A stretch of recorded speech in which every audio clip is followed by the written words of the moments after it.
Yeah,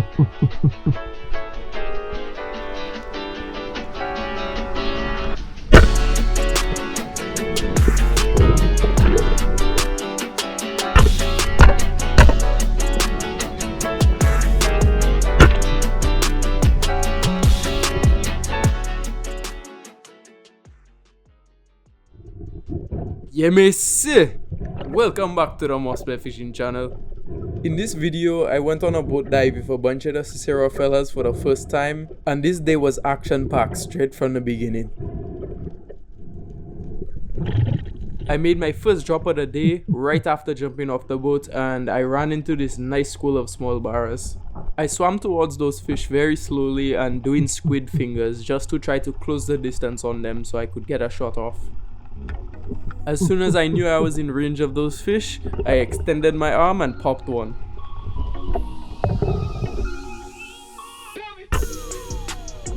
It was mind-blowing to me that I just hopped in the water and I was already seeing so many barras. And with my first shot landing exactly where I wanted it, I was feeling good about my aim. I was getting really excited about the possibilities of more and bigger fish, so I pulled it up quickly to brain and bleed it. It's the most humane way to deal with fish, and it keeps the quality of the meat over long periods of time. I had only made a couple more drops after shooting that fish, and I ended up running into a dinosaur of a Cero mackerel. As soon as I saw it, I knew it was going to be a monster, and I would have to chase down that fish for me to get a chance at it.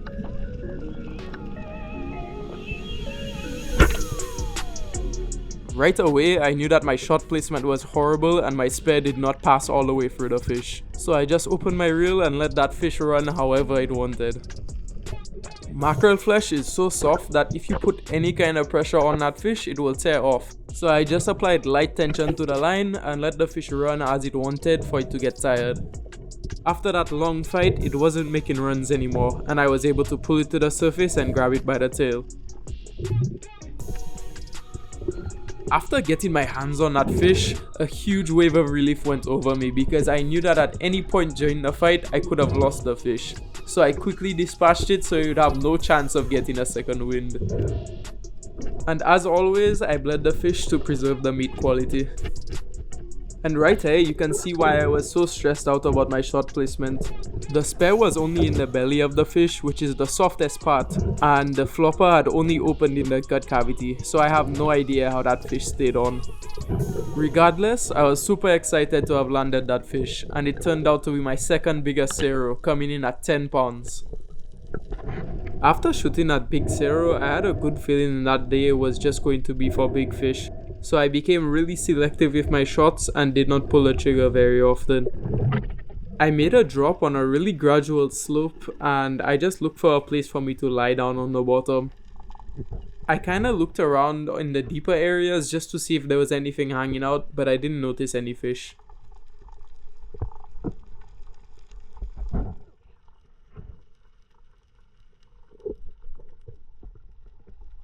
As I hit the bottom, I just made sure that I was relaxed and comfortable with where I was positioned. I was just scanning the area and when I looked to my right, something caught my eye. This big school of barras pulled up on me and I knew they were way bigger than the first set. I wasted no time trying to put a shot in the biggest one. Barras will make some of the nastiest runs you'll ever experience, but they don't really last for very long, so I just let them do whatever they want. I also knew that my shot placement was amazing, so I didn't really have to worry about my spear tearing out, and I just applied pressure throughout the fight.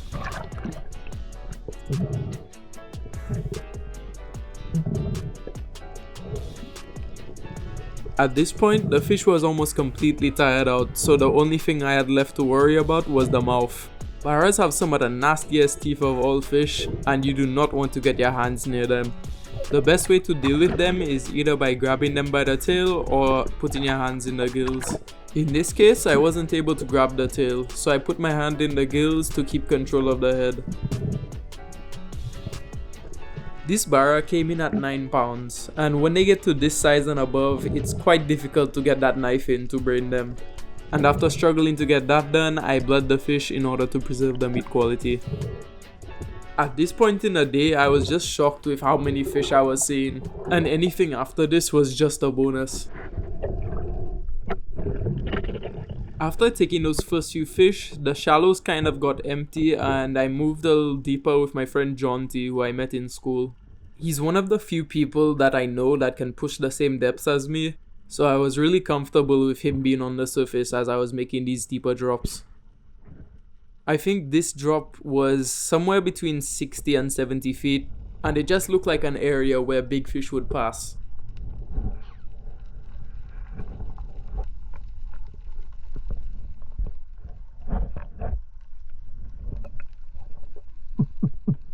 I made it to the bottom and just grunted while scanning the area to see if I could spot anything. All those little purple fish that you see are called Creole wrasse, and those are a really common target species for us, but those ones were a bit small. Usually when they get big, a big portion of them turns yellow and orange, and that's when I usually know when to pick out one. I saw a couple that were big enough to take, but I didn't really feel like it given the fact that I was seeing so many big fish that day. I looked into the blue and my patience had paid off. This small Cero was cruising in to see what I was doing, and I decided that that would be the fish that I took.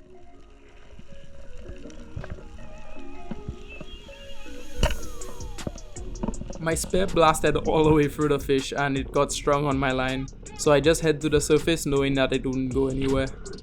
As I'm coming up, you can see Jonti coming over just to make sure that everything's going okay. That's what makes him such a good dive partner when you dive in these kind of depths.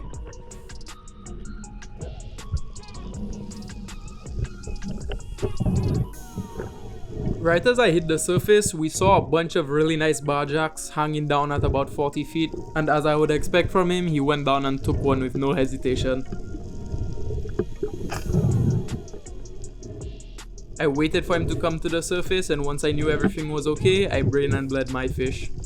Everything was going well and we both had some nice fish to add to our carriers.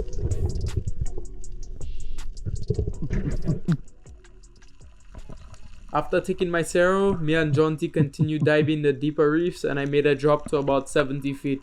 And that's where I ran into a fish that I've been wanting to shoot for years. In the distance, I saw the shape of a giant snapper. It was a massive Cubera just cruising down into the deep. When it came back into my line of sight, I got a much better look at it. If I had to guess, that fish was probably around the 30-pound mark, and it didn't want anything to do with me. It continued off into the deep, and I knew there was no chance I was going to get close to it at that depth, so I just went back to the surface. I was hoping that by going up, I'd be able to make another drop on the same spot and see the fish again, but I didn't run into it again after that. Later on, Jonti asked me to record him shooting a fish, so I put him on a mark where I'd seen a barracuda on the previous dive. The bottom was around 50 feet deep here, and as he was going down, he hit the end of his float line, and with the current pulling, he wasn't able to touch the bottom. We also didn't see that School of Barras suspended above those rocks, so he headed back to the surface. However, I still had a lot of breath hold left, so I stayed down near the bottom to see if I could find any fish.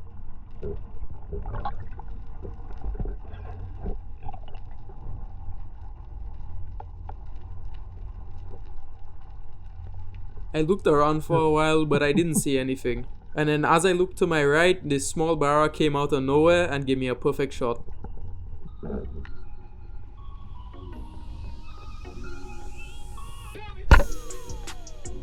For some reason, I just knew that was going to happen. I just had a mind that if I stayed down a little bit longer, I would have ran into a fish, and I was not disappointed. Yet again, I had a really nice eating size Barra to add on to my carrier.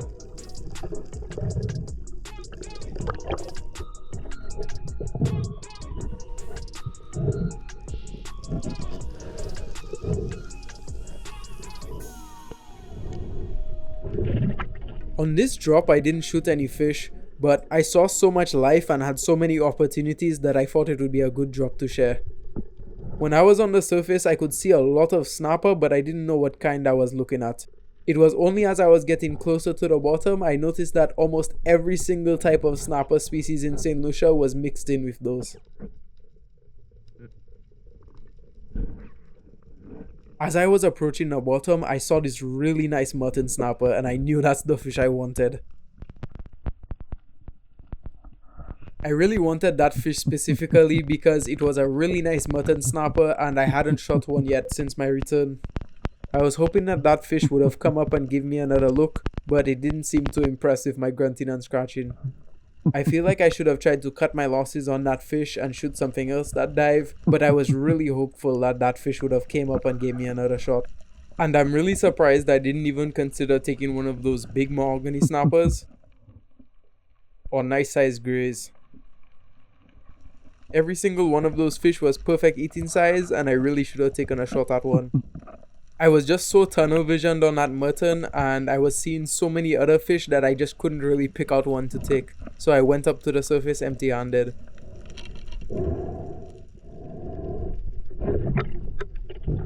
After that drop, I spent a few more dives trying to get my hands on a snapper, but for some reason I couldn't get them into range like I did the first time. This is another drop on the same reef but a little higher up. I just continued on that same slope around the 40-foot mark, hoping to call up some snappers from the deeper areas. As I was touching the bottom here, I noticed that there was a lot more life than on my previous drops, and I thought that I would get a chance at one of the snappers again. I could still see a bunch of grey and mahogany snappers, but none even close to the size that I saw on the first drop, and to me they weren't worth my time. I continued scanning around and in the distance I could see some schoolmasters and black Margates cruising. You couldn't see the fish too well on the video because there was a cloud blocking out the sunlight and it was kinda deep, but once they get a little closer you'll see them passing by. I just kept my eye on those fish and I noticed one of them coming a little too close for its own good.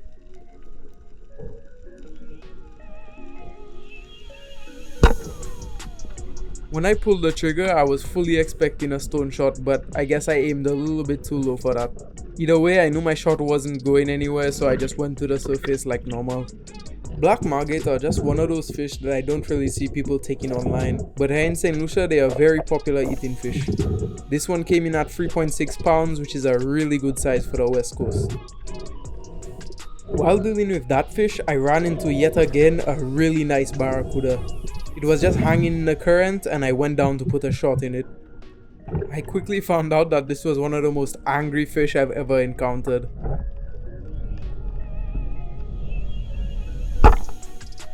Just like the black Margate, I thought I put in a stone shot, but I just barely missed it. But I wasn't worried at all about the fish tearing off because barracudas have very hard heads and it would be very difficult for that spear to rip out. For some reason that fish was just fighting angry and it looked like it wanted to kill me. I could see it opening and closing its mouth like it wanted to attack, and as I tried to grab it, it turned around and tried to take a bite out of me and Jamil. That's the first and only time I've ever seen a barracuda behave like that, and I'm surprised that it actually happened. I've heard so many people talk about barracudas and how dangerous they are, but really it's just a myth. I've dealt with so many barracudas in my life and haven't had any other than this one act aggressively towards me. This one came in at 7.3 pounds and was another really nice barracuda to have on my carrier.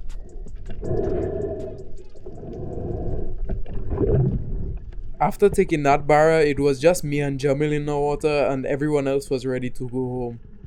I told them I would make one more drop to see if I could get any more fish, and I found a place for me to make a drop. I was going down at an angle letting the current take me and scanning for some more big barras. However, something I noticed was that there weren't as many fish in this zone as some of the others. I just continued along the bottom using the current to try to find somewhere to lie down in about 50 feet. Throughout that dive, I was looking up and down the water column because I know this is an area where king mackerels have been known to pass. However, I wasn't lucky enough to see one that day. Since it was getting towards the end of the day, I was tired already and my breath-hold wasn't as good as it was earlier on. I just took my time and waited to run into something. And that's when, out of the corner of my eye, I saw another small barra to take. I slowly turned towards it so I could close the distance and waited for it to present a shot. Right as I put the spear in that fish, it went straight for the reef and tried to get me tangled up. I had switched to a single wrap before making that drop, so I was able to prevent it from giving me any trouble. Jamil saw me fighting the fish on my way up, so he came down to make sure I was doing okay. It wasn't a big fish, so I didn't really need it, but it's still a really good system to have when diving at deeper depths. Once I hit the surface, the fish came up with no problems, and I had another nice barra to end the day. Then we hopped on the boat and I took out some videos of the damage. Jamil! Kill us! Real badness.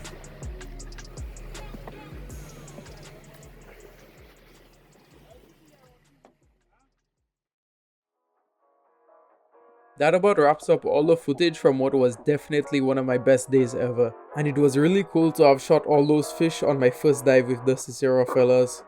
If you enjoyed the video, like and subscribe because it lets me know that I'm doing something right. And if there's anything that you see for me to improve on in future videos, let me know in the comments because it would help me out a lot, as all I'm trying to do is put out the best content possible and to share all of my experiences. Also, stay tuned for my next video because I finally put a spear into one of my bucket list fish, and you're not going to want to miss out on that. As always, thanks for watching and I hope to see you all next week. Later.